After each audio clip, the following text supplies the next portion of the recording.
చదువుతో పాటు skills, placements తో పాటు సక్సెస్ సందీప్ యూనివర్సిటీ మాత్రమే అందిస్తుంది.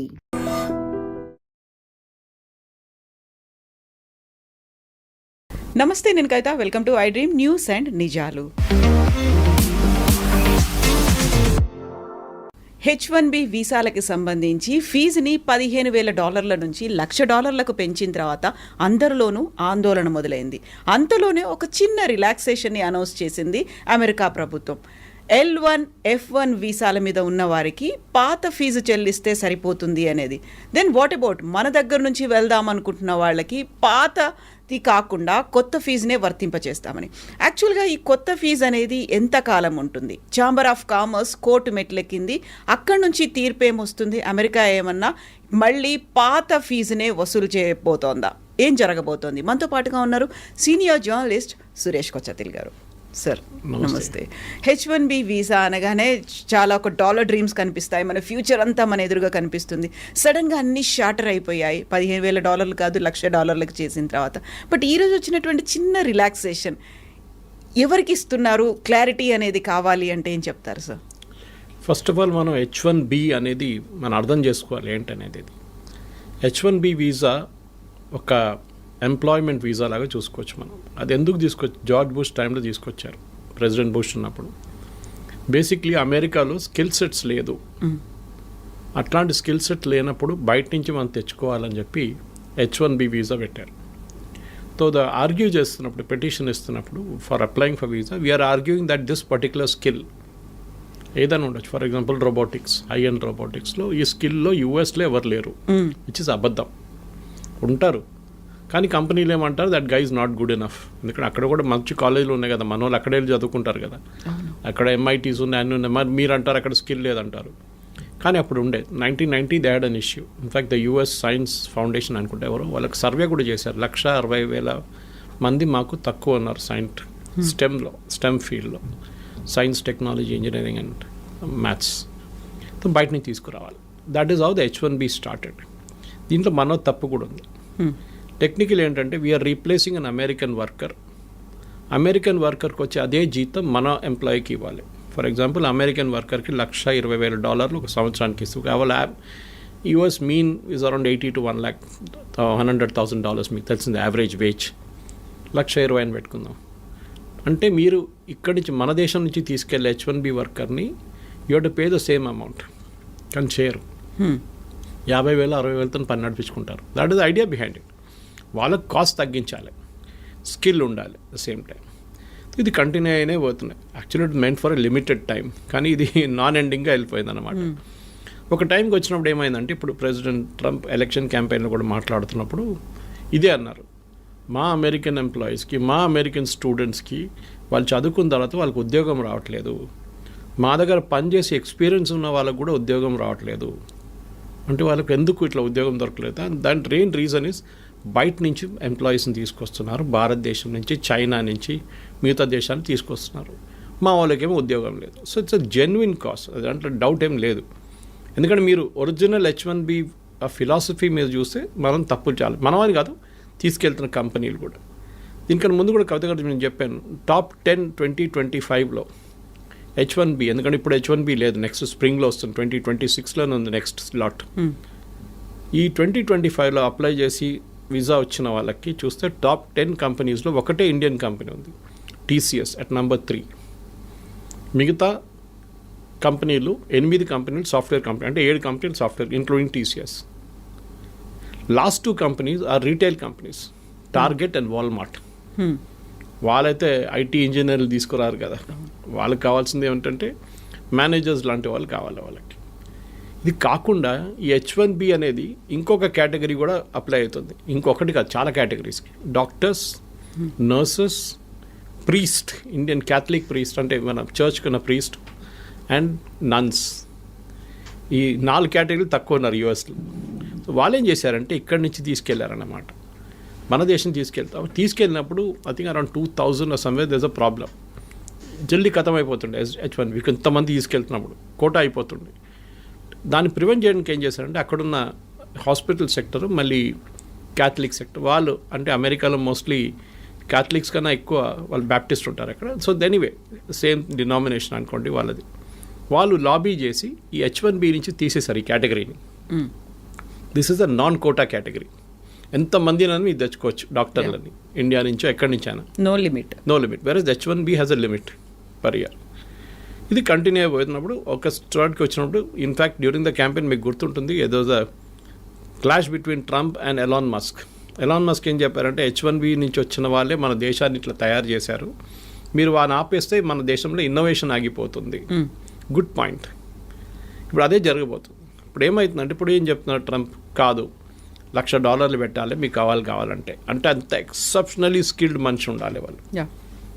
కానీ కోవిడ్ మనకు చాలా లెసన్స్ నేర్పించింది మనం. And one of the biggest lessons was మీరు ఎక్కడి నుంచైనా పని చేసుకోవచ్చు. మీరు ఎక్కడి నుంచి ఇప్పుడు హైదరాబాద్లో చూస్తే కూడా మీరు హైటెక్ సిటీ వైపు సాయంత్రం పోతారు, లైట్లు ఉన్న అన్ని, ఆ గ్లాస్ ఫెసాడ్ ఉన్న అన్ని టాల్ బిల్డింగ్స్ చూస్తున్నప్పుడు, స్కై స్క్రేపర్స్ చూస్తున్నప్పుడు మీకు డౌట్ వస్తుంది అది అమెరికానా ఇండియానా అని చెప్పేసి. ఎందుకంటే we're working as per their timings. వాళ్ళ కోసం పనిచేస్తున్నాం. అది వెల్స్ ఫార్గో ఉండొచ్చు, డెలాయిట్ లాంటి కంపెనీ ఉండొచ్చు, చాలా కంపెనీలు ఉన్నాయి. Microsoft is there, Oracle. వీళ్ళందరూ నాట్ ఓన్లీ అమెరికా, మిగతా జాగ్రఫీస్ కూడా వర్క్ చేస్తున్నారు. యూరోప్ ఉండొచ్చు, అది కాకుండా ఆస్ట్రేలియా ఉండొచ్చు, మిడిల్ ఈస్ట్ ఉండొచ్చు, వాళ్ళ కోసం కూడా పనిచేస్తున్నారు ఇక్కడ కూర్చొని. సో లాజిక్ నౌ ఇస్ ఎందుకు అక్కడికి వెళ్ళాలి. ఇప్పుడు నేను చాలామంది మాట్లాడాను, స్పెషల్లీ టెక్నికల్ రిక్రూటర్స్ దగ్గర మాట్లాడాను, మీరేం చేయబోతున్నారు. ఓకే, వాళ్ళు ఏమంటున్నారు, మాకు ఇస్తున్న ఇన్స్ట్రక్షన్స్ ఏంటంటే we will pay them the same salary. అక్కడికి వస్తే ఎంత అదే శాలరీ మేము ఇండియాలో ఇస్తాం, ఎందుకంటే వీళ్ళు exceptionally skilled people, but we will not pay the $100,000. వాళ్ళకి బిజినెస్ వీసా ఇప్పించేస్తాం మేము. వాళ్ళు సంవత్సరంలో ఒక 10 నెలలు పని చేసుకొని ఇక్కడి నుంచే నడిమిట్లో every 3 months they will go for a US tour. US టూర్కి వెళ్ళి వచ్చేస్తారు. మీరు అడగవచ్చు ఎయిర్ ఫేర్ అంతనే అవుతుంది కదా, తర్వాత అంత ఎయిర్ ఫేర్ ఖర్చు పదేపట్లు వాళ్ళు అక్కడ పెట్టుకోవచ్చు అంటే yes, that is also possibility. కానీ ఇక్కడి నుంచి కూడా చేసుకోవచ్చు, రిమోట్ యూ కెన్ వర్క్. ముందు మన దగ్గర నాకు గుర్తుంది ఇప్పుడు కూడా Y2K బూమ్ టైంలో off site and on site అని చెప్పి ఒక కాన్సెప్ట్ ఉండే. ఇప్పుడు చాలామంది ఆన్ సైట్ పని చేయడానికి వాళ్ళకి ఇష్టపడుతుంది, ఎందుకంటే డాలర్ టర్మ్స్లో మీరు చెప్పినట్టు డాలర్ డ్రీమ్స్ ఉండే అప్పుడు. కానీ ఇప్పుడు అది లేదు. You can work from anywhere and me salary కూడా ఇఫ్ యూఆర్ ఎక్సెప్షనలీ టాలెంటెడ్ మీకు అదే శాలరీ ఇండియాలో వస్తుంది. కానీ taxation is an issue, health care is an issue. చాలామంది దుబాయ్కి ఎందుకు రీలొకేట్ చేస్తున్నారు. ఇప్పుడు నేను మొన్న ఒక రిపోర్ట్ చదివాను, యూరోప్ నుంచి అండ్ US నుంచి మ్యాక్సిమం ఎక్స్పాట్రియేట్స్ వాళ్ళది Americans are moving to Dubai to work. అదే కంపెనీలు మైక్రోసాఫ్ట్ పెద్ద క్యాంపస్ ఉంది Dubai. So they are setting up. Sharjah కూడా is a big educational place. ఆ Emirates 7 countries they are really aggressive. Sharjah ఉండండి, Abu Dhabi ఉండండి, Dubai ఉండండి, ఇట్లాంటి దే ఆర్ వాళ్ళు ఏం చేస్తున్నారంటే బయట నుంచి అందరు కంపెనీస్ తీసుకొచ్చి ఇక్కడ పెట్టేసుకుంటున్నారు. వాళ్ళు అట్రాక్షన్ ఏంటంటే మెయిన్గా మీరు ఇక్కడికి రండి, మీకు 0 ఇన్కమ్ ట్యాక్స్. ఓకే, ఎవరైనా everybody will say yes to it. 0 income tax అంటే మళ్ళీ దట్స్ అ బిగ్ సేవింగ్. అమెరికాలో ఉన్నప్పుడు మీరు ఆల్మోస్ట్ 50% దాకా ట్యాక్స్ కడతారు. Of course you health care is taken care of. భారతదేశం నుండి మీరు 30%, 32% దాకా ట్యాక్స్ కట్టాల్సి వస్తుంది. But health care is a big issue. కొన్ని కంపెనీస్ ప్రొవైడ్ చేస్తున్నాయి. ఇదన్నీ చూసినప్పుడు క్వాలిటీ ఆఫ్ ఎడ్యుకేషన్ అన్ని ఇప్పుడు గల్ఫ్లో కూడా ఇండియన్ స్కూల్స్ చాలా ఉన్నాయి. The shifting is happening from Europe and US to Gulf. This is president Trump should be worried about this. ఆయనకి ఇక్కడ కొంచెం వరీ ఉండాలి, ఎందుకంటే టాలెంట్ అమెరికా నుంచి వెళ్తుంది, టాలెంట్ ఇండియా నుంచి వెళ్ళడం కాదు. అమెరికా నుంచి, అమెరికాలో ఉన్న టాలెంట్, టాప్ నాచ్ టాలెంట్ అదే కంపెనీ కోసం గల్ఫ్లో వెళ్ళి పనిచేస్తున్నారు. ఇండియాని ఆర్మ్ ట్విస్ట్ చేసినట్ల ట్రంప్ని వాళ్ళని ఆర్మ్ ట్విస్ట్ చేయలేరు. రేపు UAEకి చెప్పలేరు మేము మీ మీద 50% టారిఫ్ పెట్టేస్తున్నాం, మీరందరూ మమ్మల్ని తీసుకెళ్ళిపోతున్నాం మా ఎంప్లాయీస్ని. So the shift is double అన్నమాట. ఇప్పుడు అమెరికా నుంచి చాలామంది ఏమంటారు, మాకు ఇంత పెద్ద ట్యాక్సేషన్ అవాయిడ్ చేయండి, దుబాయ్కి వెళ్తాం, అక్కడ 10 సంవత్సరాలు 5 సంవత్సరాలు పనిచేస్తే మాకు enough savings will come back again.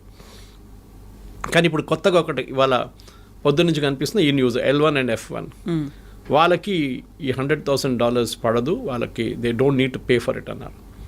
We should understand difference between L1 and F1. L1 is a non immigrant visa, ఒక హై స్కిల్డ్ మేనేజర్స్ ఎగ్జిక్యూటివ్స్ని తీసుకెళ్ళడానికి వీసా. అంటే వాళ్ళు నాన్ ఇమిగ్రెంట్ వీసా, వాళ్ళు భారతదేశంలో ఉండొచ్చు any country and they are going to US to work there. వాళ్ళకి L1 issue చేస్తున్నారు. F1 అనేది అకాడమిక్ స్టూడెంట్స్ అన్నారు, వాళ్ళు ఆల్రెడీ చదువుకుంటున్నారు అక్కడ. ఈ 2 కేటగిరీస్ ఏం చేస్తారు, ఒకసారి వెళ్ళిన తర్వాత అక్కడ స్పెషల్లీ మన వాళ్ళు ఇక్కడి నుంచి they try and extend it to an H1B. అక్కడే ఉండాలని సెట్ వాళ్ళు ఫస్ట్ H1B తీసుకొని దాని తర్వాత గ్రీన్ కార్డ్, దాని తర్వాత citizenship. So that transfer from L1 or F1 to H1B will not attract $100,000 అంటున్నారు. ఇప్పుడు అటార్నీస్ చెప్తున్న న్యూస్ ఇది, మన ఛానల్స్లో వస్తున్న, నేషనల్ ఛానల్స్లో వస్తున్న న్యూస్ అది చూపిస్తుంది. అది ఫైనల్ ఎక్కడ ఏంటవుతుందో తెలియదు. దాని తర్వాత మీరు స్టార్టింగ్లోనే చెప్పారు అక్కడ కేసులు నడుస్తున్నాయి. US chamber of commerce case వేశారు అక్కడ, saying that this is unfair, మాకు టాలెంట్ కావాలి, మీరు టాలెంట్ అలౌ చేయకపోతే మేమేం చేయాలి, మళ్ళీ మేము ఇన్నోవేషన్ ఉండదు మా దగ్గర. ఇన్నోవేషన్ మిగతా కంట్రీస్కి వెళ్ళిపోతే ఆల్రెడీ చైనా తీసుకెళ్ళిపోయారు చాలా మటుకు ఇన్నోవేషన్, ఈ వీళ్ళని కూడా తీసుకెళ్తే ఎందుకు టాలెంట్ ఎందుకు అమెరికాకి రావాలంటున్నాం. నేను యాక్చువల్లీ లాస్ట్ వీక్ ఒక కపుల్తో మాట్లాడాను యూఎస్లో, Indian couple, settle there US citizens 20 సంవత్సరాల నుంచి. వాళ్ళు అంటున్నారు, సురేష్ గారు మీరు బిలీవ్ చేయరు, husband and wife, I won't take the name, but మాకు ఇద్దరికి ఉద్యోగం లేదు సురేష్, 6 నెలలు అయ్యాయి. ఎట్లా బిల్లు కట్టాలని కష్టపడుతున్నాం, పిల్లలు చదువుకుంటున్నారు, కాలేజ్కి వచ్చేసారు, మేమేం చేయాలని మాకు అర్థం కావట్లేదు. యుఎస్ సిటిజన్ అయిపోయాం మేము, కానీ మాకు ఉద్యోగం లేదు ఇక్కడ. అమెరికా ఇస్ గెటింగ్ H1B పక్కన పెట్టండి, America is getting stretched out completely. మొన్న కూడా ఒక అమెరికన్ సెనేటర్ అన్న, the problem is we're out priced in the market, completely out priced. ఇప్పుడు నేను చెప్పే ఎగ్జాంపుల్ మీకు చాలాసార్లు చెప్పాను, plumber cost more than the tap. ఇది ప్రాబ్లం అమెరికాస్. మీరు ఏ ఫోన్ ఇప్పుడు కూడా చూడండి, last month also iPhones maximum India నుంచి ఎక్స్పోర్ట్ చేసింది యూఎస్కి వితౌట్ టారిఫ్. ఐఫోన్ చాలా smart, Trump is not putting tariff on iPhones or any electronic goods. IT మీద లేదు, ఫార్మస్యూటికల్స్ మీద లేదు, అండ్ ఆన్ ఎలక్ట్రానిక్ గుడ్స్. ఫార్మస్యూటికల్స్లో మీకు మనకు తెలిసిందే generic, we're not talking of patent drugs. Patent అంతా యూరోప్ నుంచి వస్తుంది, మన దగ్గర నుంచి వెళ్ళి జనరిక్ 95%, సో నాట్ ఇంపాక్టెడ్. ఇవాళ ఇంకో రిపోర్ట్ పొద్దున్న నేను చదివాను టెక్స్టైల్స్ గురించి. It was by an international public, I think it is McKinsey. వాళ్ళేమంటున్నారు అంటే ఇండియన్స్ ఎంత మంచిగా అడ్జస్ట్ చేసుకున్నారంటే, Bangladesh got a cheaper cloth because వాళ్ళకి 15% వేశారు, భారతదేశానికి 50% వేశారు. In spite of that India has invented new markets in Europe. మన లాస్ట్ 2 months ఎక్స్పోర్ట్స్ మీరు చూస్తే August and September our exports have gone up to Europe and other places. మొత్తం as a basket of exports it has gone up. To Europe it has gone up more అన్నమాట. సో వీళ్ళేమంటున్నారు, మా father generation నుంచి, one కంపెనీగా in Tiruppur talking about this, మా father grandfather generation నుంచి US అని చెప్పి అక్కడ టార్గెట్ కానివ్వండి, వీళ్ళ మిగతా రీటైల్ చైన్స్ వీళ్ళ దగ్గర నడుస్తుంటుంది, మేము ఎక్కడికి చూడలేదు మార్కెట్ బయట అని చెప్పేసి. Now we're looking at newer markets and the struggle is different. ఎందుకంటే వాళ్ళ క్వాలిటీ, వాళ్ళ దాన్ని అడ్జస్ట్ చేయడం, వాళ్ళ దాంట్లో అడ్జస్ట్ అయిపోయారు వీళ్ళు. వాల్మార్ట్ కానీ టార్గెట్ కానీ మిగతా అన్ని చైన్స్ ఉన్నాయి కదా అక్కడ, they all got use to it. Now suddenly they adjusting to new market అన్నమాట. సో మన దగ్గర ఉన్న F1 ఇప్పుడు H1B అప్లై చేసే ఎంప్లాయీస్ కానివ్వండి, మోస్ట్ ఆఫ్ దట్ పిల్లలకి ఇక్కడ అన్నిటికంటే డేంజరస్ ప్రాబ్లం ఎక్కడ వస్తుందంటే ఎడ్యుకేషన్ కోసం వెళ్ళే పిల్లల కోసం స్కాలర్షిప్ వచ్చి వీసా డినై చేసిన కేసులు ఉన్నాయి చాలా మటుకు. I met one doctor recently, young kid, Gandhi Osmania నుంచి పాస్ అవుట్ అయ్యి షీ వాజ్ వర్కింగ్ అండ్ ఆమెకి ఫుల్ స్కాలర్షిప్ వచ్చింది ఎంఎస్ కోసం, కానీ she couldn't go, visa reject చేసేసారంట.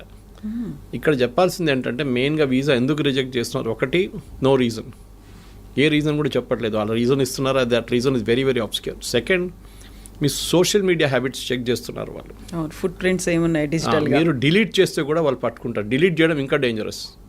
ఇప్పుడు still there you can still argue, నేను అది కొంచెం ఎమోషనల్గా రాశాను అది ఇది అని చెప్పి, కానీ మీరు ఈ లెఫ్టిస్ట్ ఐడియాలజీస్, ఈ వోక్ కల్చర్, ఎల్జిబిటీ రైట్స్, దీని గురించి ఎక్కువ రాయడము, సపోర్ట్ చేయడం, హ్యూమన్ రైట్స్ గురించి, ఇమిగ్రేషన్ పాలసీ గురించి రాయకండి మీ సోషల్ మీడియా హ్యాండిల్స్లో. నాలాంటి వాళ్ళకి ప్రాబ్లం లేదు, I have no dream of going to US, but still యంగ్స్టర్స్కి ఇది ఉన్న చాలామందికి ఉన్నా, నాకు ఆ కల్చర్ కూడా లేదు, I'm more of a rightist than leftist. కానీ వాళ్ళు చాలా చాలా కేర్ఫుల్ ఉండాలి. ఇక్కడ ఉన్నప్పుడు పిచ్చోన్లాగా వెళ్ళి ఏదో స్పీచ్లు ఇవ్వడము, లేకుంటే రాయడము, దాంట్లో ఫోటోలు పెట్టడము, ప్రొటెస్ట్ చేయడం, it will impact your, unless you're not planning to go to US, it will definitely impact. So 3 level చూడాలి కవిత గారు మీరు అడిగిన ప్రశ్నకి. ఒకటి L1 F1 మనం మాట్లాడుకున్నాం. Second H1B itself, what will be the next step legal and otherwise. Conversion from L1 F1 to H1B అది కూడా మనం చూసాం. 4వది ఏంటంటే డెఫినెట్గా what are the options for people who are not getting an H1B which is basically staying back in India. 5వది ఇంకో ఇది కూడా చెప్తున్నారు, మెక్సికోలో కెనడాలో వీళ్ళు కూర్చోబెడదాం, అక్కడ ఒక యూనిట్ స్టార్ట్ చేద్దాం. ఫర్ ఎగ్జాంపుల్ ఐటీ కంపెనీ వాళ్ళు మెక్సికోలో స్టార్ట్ చేస్తారు, it can be a Wipro or TCS or Infosys. అక్కడ నుంచి యూఎస్ ట్రావెల్ చేయడం చాలా దగ్గర. కెనడా నుంచి కూడా అంతే, కెనడా నుంచి can even drive down if you want. So మీరేం చేస్తారు, అక్కడ 3 నెలలకి మీరు వెళ్ళి యూఎస్లో మీటింగ్ అటెండ్ చేసి వచ్చేస్తారు. You can be working from Mexico without attracting $100,000. So benefit అందరికీ ఉంది ఎక్సెప్ట్ ఫర్ యూఎస్కి పెద్ద లాస్ కాబోతుంది ఇప్పుడు కాదు, షార్ట్ టర్మ్ లాంగ్ టర్మ్లో. వాళ్ళ ఎంప్లాయీస్కి ఉద్యోగం వస్తుంది, అది రాదు. ఎందుకంటే కంపెనీస్ అన్నీ ఏం చూస్తున్నారు కవిత గారు అంటే హౌ టు ప్రాఫిట్. మాకు ఎక్కువ లాభాలు కావాలి, ఎందుకంటే మా షేర్ హోల్డర్స్కి మేము ట్రంప్ చెప్పిన మాట వింటే మేము మొత్తం మునిగిపోతాం. We have to create our own kind of level of playing field అన్నమాట. దానికి ఎంత తక్కువ జీతం అని చెప్పకూడదు, ఎంత తక్కువ వాల్యూలో మనం ఎంప్లాయీస్ని తీసుకొస్తామో మా ప్రాఫిట్ అంత ఎక్కువ అవుతుంది. కానీ మ్యాన్ పవర్ కాస్ట్ చాలా contributes huge amount of money to the final bottom line. మీ టాప్ లైన్ గ్రో కావచ్చు, కానీ బాటమ్ లైన్లోనే అల్టిమేట్లీ ప్రాఫిట్ వస్తుందా లేదా అని చూడాలన్నమాట. సో అక్కడ if an employee can be bought at a lesser cost, ఆయన ఇక్కడే పెట్టేసుకుని అమ్మాయిని అబ్బాయిని ఇక్కడే పెట్టేసుకుని పని చేయించుకుంటే we can save more money for the company. దానికోసం మనం మైక్రోసాఫ్ట్ మొన్న ఒక 2 నెలల ముందు ఫీనిక్స్ దాంట్లో near next to their campus they about 2 lakh square feet on lease. ఎన్నో సంవత్సరాలు తీసుకున్నారు వాళ్ళు. 2 లక్షల స్క్వేర్ ఫీట్ అంటే చిన్నది కాదు. అంటే they have plans of expansion. అది కాకుండా గూగుల్ చూసాం మన విశాఖపట్నంలో డేటా సెంటర్ సెటప్ చేశారు. Of course, data center doesn't generate huge amount of jobs, but still, it's a big significant announcement. అట్లనే మనం చూస్తున్నాం చాలా మటుకు అమెరికా నుంచి భారతదేశంలో ఇప్పుడు చిప్స్ కూడా చూడండి, చిప్స్ తయారు చేస్తున్న కంపెనీలు కూడా except for Nvidia maybe others are all in India. చాలామంది మన second company started producing chips and started exporting from day for yesterday. ఇట్లాంటి చాలా నడుస్తున్నాయి. సో భారతదేశానికి ఆపర్చునిటీస్ ఉన్నాయి, ముందట్లా కాదు. And we need not be in US అని కోవిడ్ నేర్పించింది మనని. Work from anywhere, work from home or work from anywhere. ఆ కాన్సెప్ట్తోని ఇక్కడున్న స్టూడెంట్స్ కానీ ఇక్కడున్న ఎంప్లాయీస్ కానీ పాజిటివ్గా తీసుకొని ఉంటే బాగుంటుంది. తర్వాత సిచ్యువేషన్ మారొచ్చు, court can give a decision. But Trump has an executive power. ఒక ప్రెసిడెంట్కి, యూఎస్ ప్రెసిడెంట్కి ఒక ఎగ్జిక్యూటివ్ పవర్ ఉంది. ఏ కోర్ట్ ఇచ్చినా కానీ, ఏ నిర్ణయం వచ్చినా కానీ యూఎస్ ప్రెసిడెంట్కి at the port where you enter US ఒక ఫీజు వేయడానికి అమెరికన్ ప్రెసిడెంట్కి అథారిటీ ఉంది. ఇదంతా పోతే కూడా ఆయన కొత్త ఫీజు వేస్తాడు. ఇప్పుడు ఈ 100,000 is the fees for entering US అని చెప్తారు. దాన్ని కోర్ట్ డినై చేయలేరు, ఎందుకంటే ఇప్పుడు ఇచ్చిన ఆర్డర్ని should have been pass by the American Congress. అదొక ఆర్గ్యూ చేయొచ్చు. బాటమ్ లైన్ ఏంటంటే we should now look for new markets. Europe చూడండి, యూరోప్లో ఎడ్యుకేషన్ బాగుంటుంది, ఎంప్లాయ్మెంట్ కూడా బాగుంది, and they are more study. అక్కడున్న పొలిటీషియన్స్ ట్రంప్ లాగా ఒకరోజు పిల్లి నల్లది నెక్స్ట్ డే పిల్లి తెల్లదని చెప్పే కాదు పరిస్థితి. It doesn't change that way అన్నమాట. ఓవరాల్ నేనైతే పాజిటివ్ ఉన్నాను. అండ్ నెక్స్ట్ 3-4 monthsలో క్లారిటీ కూడా వచ్చేస్తుంది. ట్రంప్ కూడా చాలా మటుకు దిగి వస్తున్నారు. ఈ signing agreements with Australia, with Russia, ఇప్పుడు యుక్రెయిన్ చూడండి, అది కూడా మారిపోయింది, కథ అంతా మారిపోయింది అక్కడ. So overall Trump is also feeling the heat అనమాట. ఎందుకంటే ఆ ఎంప్లాయ్మెంట్ రావట్లేదు. లాస్ట్ 3 నెలల్లో American unemployment has risen to record levels. అది చాలా పెద్ద వరి ఆయనకి. అమెరికాలో ఎలక్షన్ మన దగ్గర ఉల్లిపాయల రేట్తోనే గవర్నమెంట్ పడిపోతుంది అంటారు చూడండి, అక్కడ అన్ఎంప్లాయ్మెంట్ రేట్తో గవర్నమెంట్ పడిపోతుంది. అక్కడ ఇన్ఫ్లేషన్ పెద్ద ఇష్యూ కాదు అక్కడ, especially food inflation anyway is high in America. కానీ ఎంప్లాయ్మెంట్ రాకపోతే then American politicians are in big trouble. దానికోసం ఇంత పెద్ద రిస్క్ తీసుకున్నారు ట్రంప్, కానీ అది కూడా ఇప్పుడు పనిచేయట్లేదు. ఇప్పుడు అందరూ ఇండస్ట్రియలిస్టులు, ఆంటర్ప్రెన్యూర్స్ ఉండేటువంటి అమెరికన్ ఛాంబర్ ఆఫ్ కామర్స్ ఎందుకని కోర్టు దాకా వెళ్ళింది? H-1B వీసాల గురించే. అంటే వాళ్ళకి వైపు that is not our commerce, వాళ్ళ కామర్స్ వాళ్ళు వెళ్ళారు. వాళ్ళ అంటే ద మెయిన్ థింగ్ ఇస్ వాళ్ళు ఏమంటున్నారంటే మాకు టాలెంట్ కావాలి. అమెరికాలో ఇంత మటుకు ప్రోడక్ట్స్ సర్వీస్ తయారు చేసిందంటే బికాజ్ లాట్ కంట్రిబ్యూషన్ ఇండియన్స్ ఉంది, చైనీస్ కూడా ఉంది, ఇండియన్. కానీ చైనీస్ ఒకటి ఉంది, వాళ్ళు నేర్చుకొని వాళ్ళు రిటర్న్ వెళ్ళిపోతారు వాళ్ళ కంట్రీకి. క్వైట్ ఆఫెన్ స్పైయింగ్ చేస్తారని చెప్తారు Americans, which might be possible. Chinese copy కొట్టడంలో ఎక్స్పర్ట్స్. వాళ్ళకి ఒక ప్రోడక్ట్ ఇచ్చి మీరు ఈ ఫోన్ ఉంది ఇట్లా తయారు చేయండి అంటే వాడు తయారు చేసిస్తాడు మీకు. మళ్ళీ they are experts in that business. అట్లనే ఎనీ ఫైటర్ ఎయిర్క్రాఫ్ట్ కానివ్వండి, మీరు చిప్ ఇచ్చేస్తే వాళ్ళు చేసుకుంటారు. ఇప్పుడు చూడండి నివిడియా చిప్స్ అక్కడ ఎక్స్పోర్ట్ చేయనట్లేదు. Yesterday Nvidia chairman gave a statement saying that మాకు చైనీస్ సేల్స్ పడిపోయి 0కి వచ్చేసింది. It will impact our bottom line, మా ప్రాఫిట్స్ ఇంపాక్ట్ అవుతుంది డెఫినెట్గా. మాకు సేల్స్ లేదు చైనాలో, ఎందుకంటే బ్యాన్ చేసి పడేశారు ట్రంప్. అక్కడికి అమ్మితే వాళ్ళు తయారు చేసుకుంటారు పెద్ద పెద్ద ప్రోడక్ట్లు, మీరు అమ్మకూడదని చెప్పి బ్యాన్ పెట్టారు. ఇది అంతా బ్యాక్ఫైర్ అవుతుంది. మన దగ్గర ప్రాబ్లం ఏంటంటే ఇండియాలో మనం ప్రోడక్ట్స్ తయారు చేయట్లేదు, మనం సర్వీసెస్లో ఎక్స్పర్ట్. ఐటీలో మనం ఇవాళ దాకా బహుశా ఒక జోహో పక్కన పెడితే, లేకుంటే ఒక టాలీని పక్కన పెడితే, ఫినకల్ ఆఫ్ ఇన్ఫోసిస్ పక్కన పెడితే, మిగతా మనం we haven't made any hardware products. ఒక బడ్స్ కానివ్వండి, మిగతా ఏదైనా కానివ్వండి, ఐపాడ్ అండ్ ఐప్యాడ్ లాంటి products we're not done it. మన వైపు నుంచి అదే ఎంకరేజ్ చేయాలి. That is other day also Ashwini Vaishnaw garu మాట్లాడుతూ పోయిన వారమే చెప్పే ఈ మాట. We should have more youngsters developing products, not services. మనకు కావాల్సింది అది. ఇప్పుడు మనం ఎంత మటుకు డ్రోన్ తయారు చేస్తున్నామో, అది చేస్తున్న యంగ్స్టర్స్ అదే కేటగిరీ మ్యానుఫ్యాక్చరింగ్లో రావాల్సి వస్తుంది. కానీ మన ప్రాబ్లం ఏంటంటే మన ఒక లాస్ట్ 20-30 ఇయర్స్లో, especially between 1960s and 1990s 30-year పీరియడ్లో మనం మ్యానుఫ్యాక్చరింగ్ చైనా చాలా ముందుకు వెళ్ళిపోయింది. మనం ఎక్కడికో ఉండిపోయి. Even till 1990 China was almost equal to us. అక్కడ మనం ఓపెన్ అప్ చేయలేదు మన ఎకానమీని. మ్యానుఫ్యాక్చరింగ్ అనేది ఒక మనం పబ్లిక్ సెక్టర్కి ఇచ్చేసాం. They failed miserably. మనం చూస్తున్నాం కదా, HAL డెలివరీ, తేజస్ కానివ్వండి, మిగతా అన్ని బ్యాక్ డేటెడ్ అయిపోయినాయి. చాలా ఇయర్స్గా పెండింగ్ పడి ఉన్నాయి ప్రాజెక్ట్స్ అంతా. ఈవెన్ ఎయిర్ చీఫ్ మాస్టర్ చెప్పారు ఆ రోజు that we're not getting our aircraft in time from HAL. Why should you give them contract? ఈ ప్రాబ్లం ఇప్పుడు చూస్తున్న కొత్త డిఫెన్స్ సెక్టర్ కూడా మ్యానుఫ్యాక్చరింగ్ తిరిగి వస్తుంది. భారత్ చాలా మటుకు టాటాస్ కానివ్వండి, కళ్యాణి గ్రూప్ కానివ్వండి, మిగతా మహీంద్రాస్ కానివ్వండి, వీళ్ళందరూ ఇప్పుడు డిఫెన్స్ సెక్టర్లో దిగారు. It's a big employment potential భారతదేశానికి. బహుశా అక్కడి నుంచి కొన్ని ప్రోడక్ట్స్ రావచ్చు బయట. మన దగ్గర తయారు చేసిన ఆకాశ్ మిసైల్స్ కానివ్వండి, మిగతా డ్రోన్స్ మన దగ్గర యంగ్స్టర్స్ తయారు చేస్తున్నారు. అట్లాంటి ప్రోడక్ట్స్ వస్తుంది బయట. కానీ మన దగ్గర ఐటీ ప్రోడక్ట్స్ ఇప్పుడు దాకా రాలేదు. That's a big regret. ఫార్మాలో వీఆర్ ఛాంపియన్స్. కాపీ కొట్టడంలో మన నెంబర్ 1. ఫార్మాలో ఏం చెప్పినా కానీ అమెరికాలో ఉన్న ఆఫ్ పేటెంట్ డ్రగ్ బొంగనే మన దగ్గర ఇక్కడ తయారైపోతుందని ప్రాసెస్ మార్చేసి చేస్తారు. But IT is a big. ఎందుకంటే మీకు ఇంకా ముందుకెళ్తూ ఈ డిఫరెన్షియేటర్ పోతుంది మొత్తం. You can tomorrow Europe can see or even Dubai. నేను ఇప్పుడు ఇంకా ముందు చెప్పింది చూడండి, దుబాయ్ పిలిపించుకుంటారు వీళ్ళందరినీ, మా దగ్గర ఉండండి అని చెప్పేసి. సో అది at the end of the day today's youngsters at least before 35-40 వాళ్ళకి ఒక ఏముంది లైఫ్లో, ఇంత సంపాదించాలి, ఇంత డబ్బులు అన్నీ. మా ఫాదర్ మదర్ మా జనరేషన్ లాగా కాదు కదా వాళ్ళంతా, మన జనరేషన్ లాగా కాదు వాళ్ళు. They are very fixed notions on this. వాళ్ళకి వాళ్ళ లైఫ్ స్టైల్ కానివ్వండి, వాళ్ళ ఎర్నింగ్ కెపాసిటీ. సో యుఎస్ డ్రీమ్ని నెగటివ్గా చూడకుండా you look at it very positively that there is light at the end of the rainbow అంటారు చూడండి. చాలా మటుకు ఆపర్చునిటీస్ ఉంది. దానికి యూఎస్కి వెళ్ళక్కర్లేదు. సార్ మీ క్వాలిటీ ఆఫ్ లైఫ్ ఇంప్రూవ్ చేయాలి, నేను ఇంకా బాగా మంచి అట్మాస్ఫియర్, ఇక్కడున్న ట్రాఫిక్ జామ్ కానీ ఇక్కడున్న పొల్యూషన్ నాకు నచ్చదు, నాకు కొంచెం క్వాలిటీ లైఫ్ కావాలంటే yes you can go to Europe definite. కానీ settling down I'm not really sure. కానీ ఎందుకంటే ఇప్పుడు యూకే కూడా అంటున్నారు మేము వీసా నామ్స్ స్ట్రిక్ట్ చేస్తున్నాం అది అని చెప్పి. జర్మనీ కూడా they are pretty strict about it. మీరు వెళ్ళి ఉండొచ్చు. కానీ ఒక అమెరికన్ డ్రీమ్ అయిపోయిందంటే ముందు మా దగ్గర కేరళలో దుబాయ్కి వెళ్తుండే చాలామంది. I'm talking of 70s and 80s first construction boom టైంలో చాలా తక్కువ జీతంకి వెళ్తుండే. కానీ ఆడొచ్చి చేసే డ్రామా చూస్తే ఏదో అక్కడ మొత్తం రోడ్డు మీద అంతా బంగారం పడి ఉంది, బకెట్లు తీసుకెళ్ళి మనం తీసుకురావచ్చు, ఆ లెవెల్కి తీసుకొచ్చారనమాట థాట్ ప్రాసెస్ని. సో ఇక్కడున్న యంగ్స్టర్స్ కూడా అదే ఆలోచించారు, అరే దుబాయ్ ఇంత మంచి ప్లేస్, మనం అక్కడికి వెళ్ళిపోతే ఎంత బాగుంటుంది, ఏజెంట్కి డబ్బులు ఇచ్చి వీసా ఇచ్చి చేయించుకుంటారు, లాస్ట్ అక్కడ వెళ్ళినప్పుడు నరకంగా అనిపిస్తుంది వాళ్ళకి. Now situation has change. ఇప్పుడు కన్స్ట్రక్షన్ బూమ్ అయిపోయింది. Now Dubais and even Saudi Arabia వీళ్ళందరూ దే రియలైజ్డ్ ఆయిల్ అంటే దుబాయ్లో ఆయిల్ లేదనుకోండి, కానీ అదర్ పార్ట్ ఆఫ్ ఇట్ మిగతా ఎమిరేట్స్లో ఉన్నాయి కదా, వీఆర్ ఆల్ వాళ్ళకు యూరోప్గా తయారవుతున్నారు. మొహమ్మద్ బిన్ సల్మాన్ చెప్పారు కదా, I take Saudi Arabia to become Europe by 2030 అని. సో అమెరికన్ డ్రీమ్ కూడా పోతుంది. అమెరికా నుంచి చాలా మటుకు షిఫ్ట్ అవుతున్నాయి. And you can see this consistently. New York Times subscribe చేశాను నేను, I read it every day.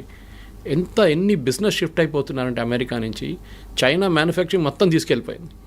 దాని తర్వాత కూడా వీళ్ళు కార్లు అక్కడి నుంచి మళ్ళీ ఇప్పుడు అమెరికాకి ఇంపోర్ట్ చేసి అమెరికాకి ఎక్స్పోర్ట్ చేసి బీవాడీ లాంటి కంపెనీ కార్లు అమ్ముకుంటున్నారు. They selling cars in Europe. ఎందుకంటే వాళ్ళకి ఇన్పుట్ సబ్సిడీ చాలా హెవీ ఉంది. చైనా ల్యాండ్ ఫ్రీ ఇస్తారు, మీకు పవర్ చాలా తక్కువ రేట్లో ఉంటుంది. చాలా చైనీస్ గవర్నమెంట్ చాలా ఎంకరేజ్ చేస్తారు ఇండస్ట్రీని. అండ్ వాళ్ళకు కూడా ఒక లాంగ్ టర్మ్ గేమ్ ప్లాన్ ఉంది. మన దగ్గర అది లేకుంటే, కానీ I think time has now come. H1B కానివ్వండి, L1, F1 గురించి మాట్లాడితే అది కాకుండా ప్రొఫెషనల్స్ కూడా మన దగ్గర చాలామంది ఉన్నారు. మెడికల్ ప్రొఫెషనల్, డాక్టర్స్ కానీ నర్సెస్ కానీ. కేరళ నుంచి nurses are heavy demand in US, యూరోప్లో కూడా అంతే. So they are all travelling there. నేను చెప్పాను చూడండి, ప్రీస్ట్ అక్కడ చర్చ్లో ప్రీస్ట్ లేరు, ఇక్కడి నుంచి తీసుకెళ్తున్నారు, మన దగ్గర నుంచి నన్స్ని తీసుకెళ్తున్నారు ఇక్కడి నుంచి. గుడ్ థింగ్, ఎక్స్పోర్ట్ చేయండి, మన మ్యాన్ పవర్ని ఎక్స్పోర్ట్ చేయాల్సింది. కానీ ఐటీ అని చెప్పి ఒక పిచ్చి పట్టేసి మనకు లాస్ట్ 10-15 ఇయర్స్లో వన్ వే నేను చూస్తే అది గుడ్, ఒక టెంపర్ డౌన్ అవుతుంది. మిగతా రాష్ట్రాలకు ఉన్న ఆప్షన్స్ వాళ్ళు చూసుకుంటారు ఇప్పుడు. Yes sir, thank you so much sir. Thank you. నిజంగా ప్రస్తుతం ఉన్నటువంటి సమాజం దేనికి ప్రయారిటీ ఇస్తుంది? ఆర్థిక సంబంధాల చుట్టూ మాత్రమే తిరుగుతుంది. మళ్ళీ ఎన్నికలంగానే చాలా విరక్తి కలుగుతాను. మంచి అనిపిస్తుంది కదా, లేడీస్ కూడా ఛాలెంజింగ్ జాబ్స్ చేసినప్పుడు చాలా బాగుంటది. ట్రాఫిక్ అసిస్టెంట్స్ గా నియమించిన ట్రాన్స్జెండర్స్ అందరితో సాల్యూట్ చేయించుకుంటున్నారు. ఫుడ్ డెలివరీ ఇవ్వటానికి వెళ్ళినటువంటి డెలివరీ బాయ్ అనిల్ పై కళ్ళ ముందు